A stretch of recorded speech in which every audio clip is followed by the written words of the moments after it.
Welcome to channel Tasur, channel yang menyebarluaskan sains, teknologi, engineering, art, and math. Yang belum, you subscribe dan tekan tombol lonceng ya. Now, let's get started.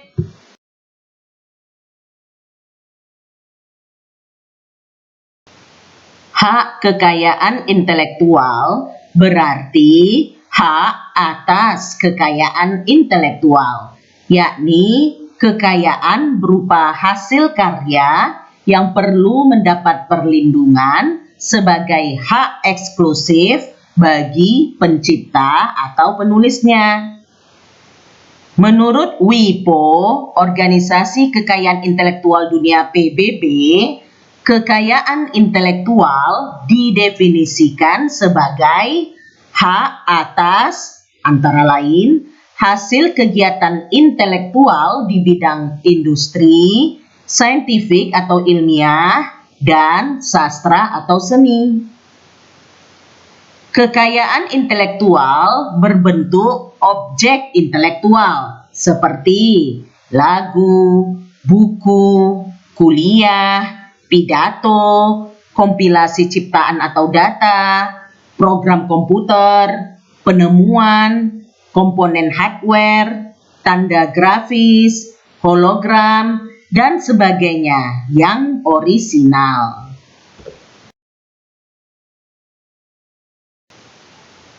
Perlindungan hak kekayaan intelektual bisa berupa copyright atau hak cipta. Hak cipta adalah hak seseorang atas hasil penemuannya yang dilindungi oleh undang-undang. Pada prinsipnya, hak cipta dapat digunakan untuk melindungi karya sastra, musik, drama, artistik, arsitektur, audio atau audiovisual, agar tidak direproduksi tanpa izin dari pemegang hak cipta.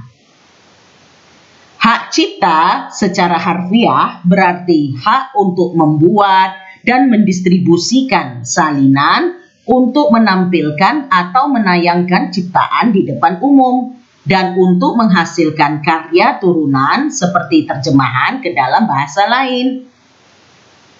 Pedoman terkait adalah Undang-Undang Republik Indonesia Nomor 28 Tahun 2014 tentang Hak Cipta.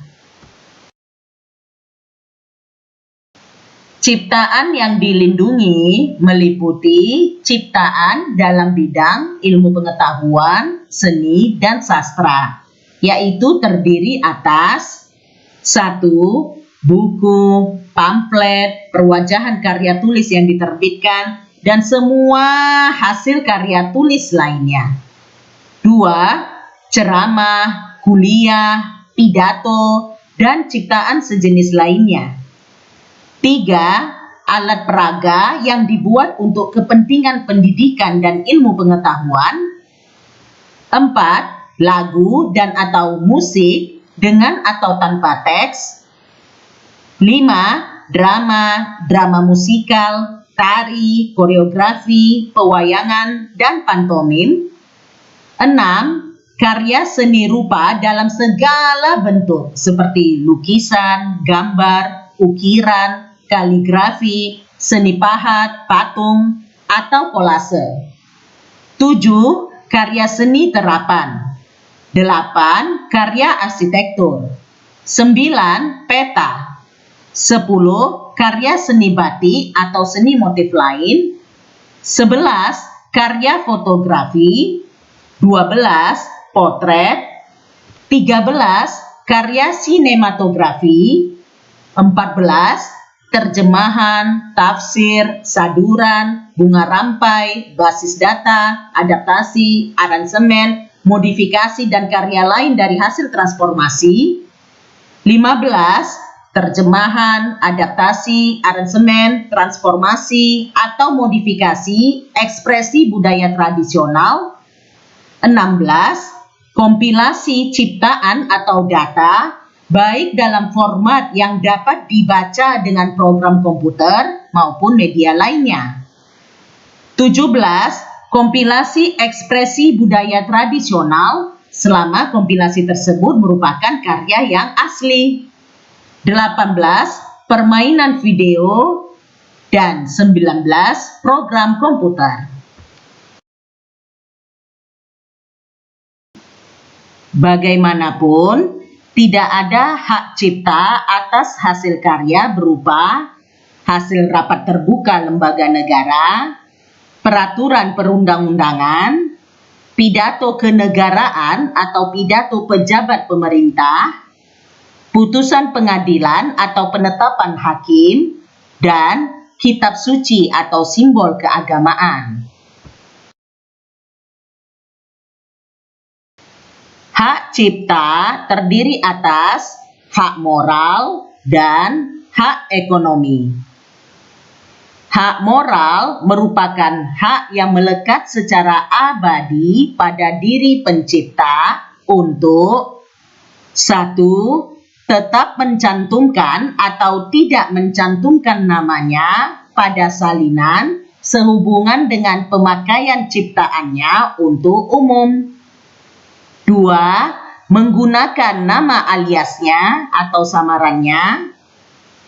3. Mengubah ciptaannya sesuai dengan kepatutan dalam masyarakat. 4. Mengubah judul dan anak judul ciptaan. Dan 5. Mempertahankan haknya dalam hal terjadi distorsi ciptaan, mutilasi ciptaan, modifikasi ciptaan, atau hal yang bersifat merugikan kehormatan diri atau reputasinya. Adapun hak ekonomi merupakan hak eksklusif pencipta atau pemegang hak cipta untuk mendapatkan manfaat ekonomi atas ciptaan. Hak ekonomi ini untuk melakukan 1. Penerbitan ciptaan. 2. Penggandaan ciptaan dalam segala bentuknya. 3. Penerjemahan ciptaan. 4. Pengadaptasian, pengaransemenan atau pentransformasian ciptaan. 5. Pendistribusian ciptaan atau salinannya. 6. Pertunjukan ciptaan. 7. Pengumuman ciptaan. 8. Komunikasi ciptaan. Dan 9. Penyewaan ciptaan. Perlindungan hak kekayaan intelektual bisa juga berupa paten. Paten adalah hak yang diberikan pemerintah kepada inventor atau penemu atas suatu invensi atau penemuan untuk digunakan sendiri dan melindunginya dari peniruan atau pembajakan. Pada prinsipnya, desain atau invensi yang dipatenkan ini dilindungi secara hukum dan tidak dapat digunakan oleh produsen lain tanpa lisensi atau pembayaran royalti kepada pemilik paten. Pedoman terkait adalah Undang-Undang Republik Indonesia Nomor 13 Tahun 2016 tentang paten yang diubah dengan Undang-Undang Republik Indonesia Nomor 11 Tahun 2020 tentang Cipta Kerja. Invensi adalah ide inventor yang dituangkan ke dalam suatu kegiatan pemecahan masalah yang spesifik di bidang teknologi berupa produk atau proses, atau penyempurnaan dan pengembangan produk atau proses. Contoh invensi di bidang komputer termasuk komponen perangkat keras, misalnya sirkuit, sound card, dan microprosesor. Juga beberapa bentuk perangkat lunak seperti sistem belanja online. Bagaimanapun, invensi tidak mencakup antara lain: 1. Discovery atau teori saintifik atau metode matematika. 2. Kreasi estetika. 3. Skema, aturan, atau metode untuk melakukan tindakan mental apapun, bermain game atau melakukan bisnis atau program untuk komputer. Dan 4. Presentasi mengenai suatu informasi. Perlindungan paten di Indonesia meliputi paten dan paten sederhana. Paten diberikan untuk invensi yang baru, mengandung langkah inventif, dan dapat diterapkan dalam industri. Sedangkan paten sederhana diberikan untuk setiap invensi baru, pengembangan dari produk atau proses yang telah ada, memiliki kegunaan praktis, dan dapat diterapkan dalam industri. Pemegang paten memiliki hak eksklusif untuk melaksanakan paten yang dimilikinya dan untuk melarang pihak lain yang tanpa persetujuannya dalam hal paten produk, yakni membuat, menggunakan, menjual, mengimpor, menyewakan, menyerahkan, atau menyediakan untuk dijual atau disewakan atau diserahkan produk yang diberi paten. Sedangkan dalam hal paten proses, yakni menggunakan proses produksi yang diberikan paten untuk membuat barang atau tindakan lainnya sebagaimana dimaksud dalam hal paten produk. Perlindungan hak kekayaan intelektual bisa juga berupa trademark atau merek.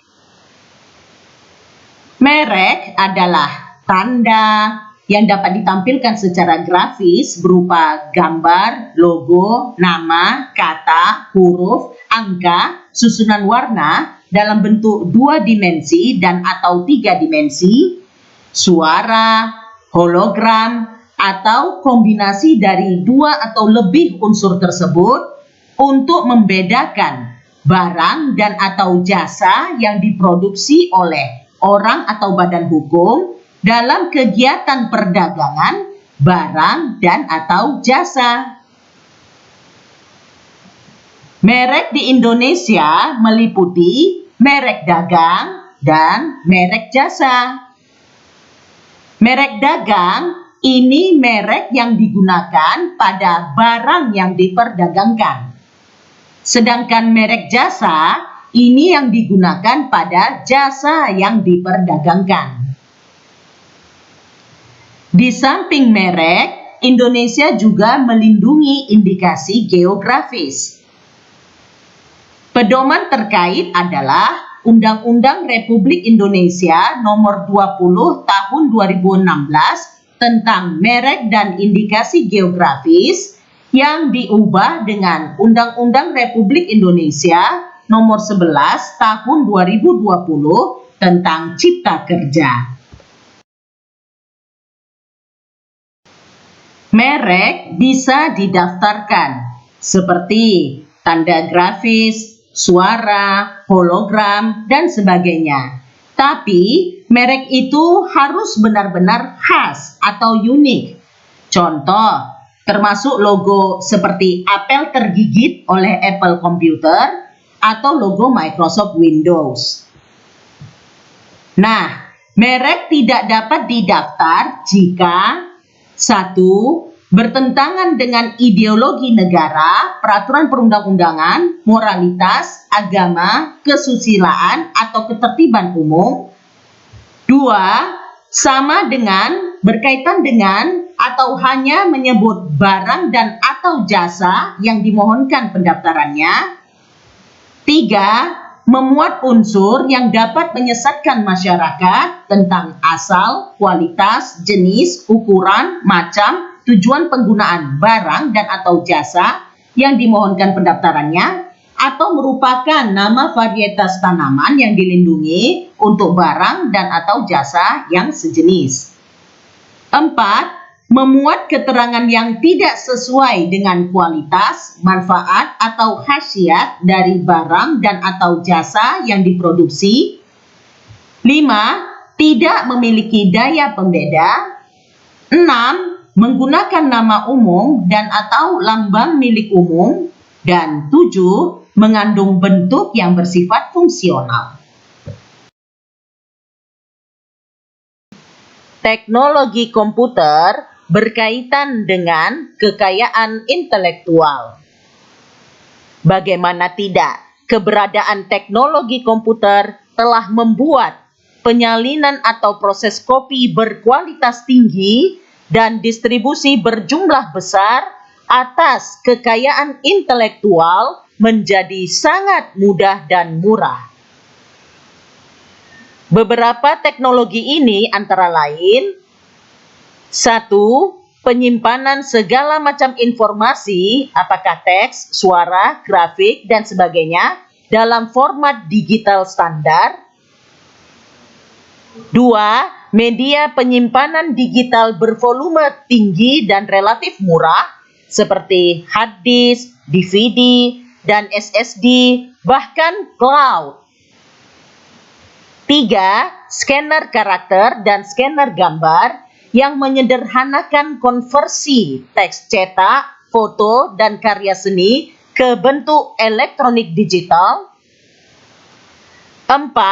Format kompresi, seperti misalnya MP3, yang membuat file musik dan film cukup kecil untuk di-download, di-copy, dan disimpan. 5. Kemudahan kopi atau menyalin materi digital, dan faktanya hasil kopi bisa identik dengan aslinya. 6. Kemudahan mendistribusikan materi digital melalui jaringan komputer.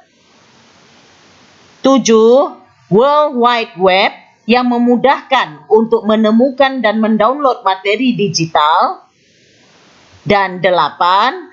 Teknologi peer-to-peer yang memungkinkan transfer dan pertukaran file dengan mudah antar banyak orang melalui internet tanpa sistem atau layanan terpusat. Sekarang kerjakan evaluasi ini ya. Submit di e-learning STMIC Logika. Kalau ada pertanyaan atau mau berdiskusi, silakan komen di video ini. Jangan lupa like dan share video ini. Sebarluaskanlah, karena ilmu itu dibagikan, bukan digenggam. Thank you. Channel Tasur, semua jadi mudah.